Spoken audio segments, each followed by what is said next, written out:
Hello, I'm Ryan from the MS-UK Helpline team, and this is our second video on online support.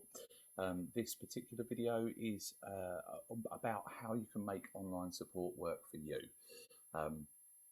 If you haven't seen our first video, please do go back and have a watch. I think there'll be some interesting things to take away, I hope. But in this video, we're going to talk about a little bit about sort of safety and some hints and tips for making groups work. So in terms of safety, would like you to think about your data and how that's used. So any platform, app or forum that you sort of subscribe to or use, it's always a good idea to have a little look at how they're using your data. This is especially the case with perhaps some of the free apps that are out there. That just to be aware, because if an app is free, it's likely to be your data that's the commodity. That may not be a problem, but it's a really good idea to know exactly how that's being used and be happy with it. Secondly, we will need to think about kind of internet security and scams, really. I'd hate for anybody to fall foul of any particular scam. So the organisation abilitynet.org, which is an organisation that is set up to support disabled people, particularly around technology, have some really good information around avoiding scams, looking at what the most common scams are like, and the kind of techniques that people use. The better aware you are of some of these things, the more likely you are to avoid them.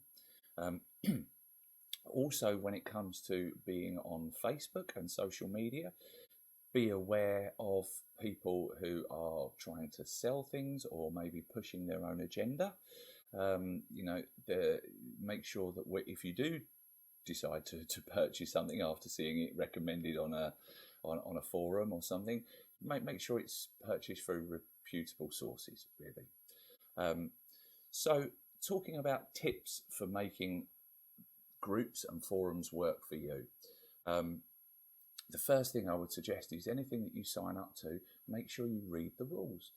To check out the house rules or any kind of community guidelines that are in place, because the last thing we want you to do is to have posts deleted or not approved because they're not quite right for that group. They'll all be there in the rules set out, so do make sure that you're really familiar with those so you can be a good group member, really. Also, when you're signing up to something, make sure you check the privacy settings, particularly in Facebook groups. Make sure you're happy with them. So for instance, we talked a little bit in the last video about the MS Trust's Facebook group. Fantastic group, brilliant avenue of support for a lot of people.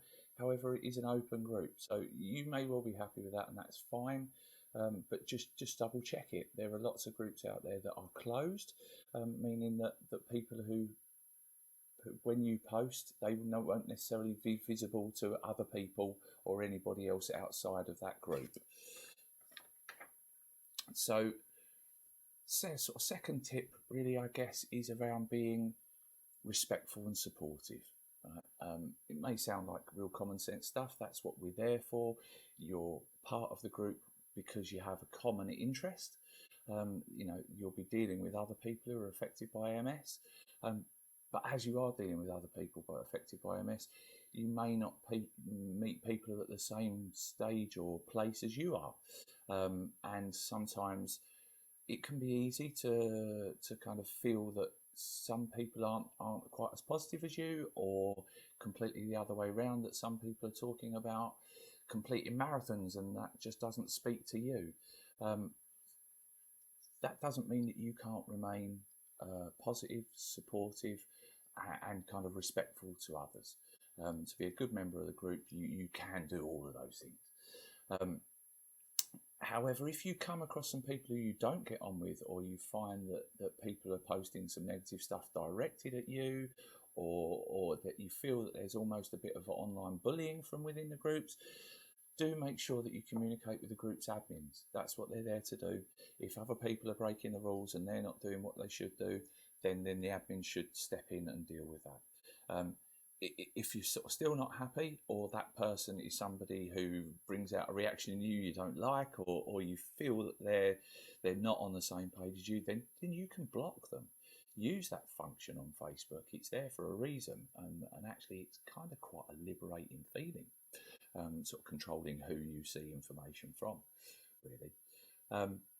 So my third tip is really think about what it is that you want to post. Is it appropriate? Are you happy for this to be shared with other people?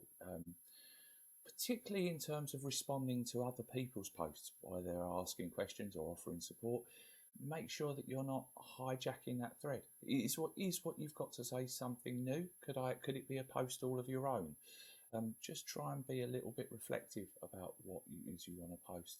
You'll find that it sort of really helps with your experience of kind of groups generally. Use the group's existing knowledge. Whether it's a forum or a Facebook group, there will be a search function, so you can search by keywords.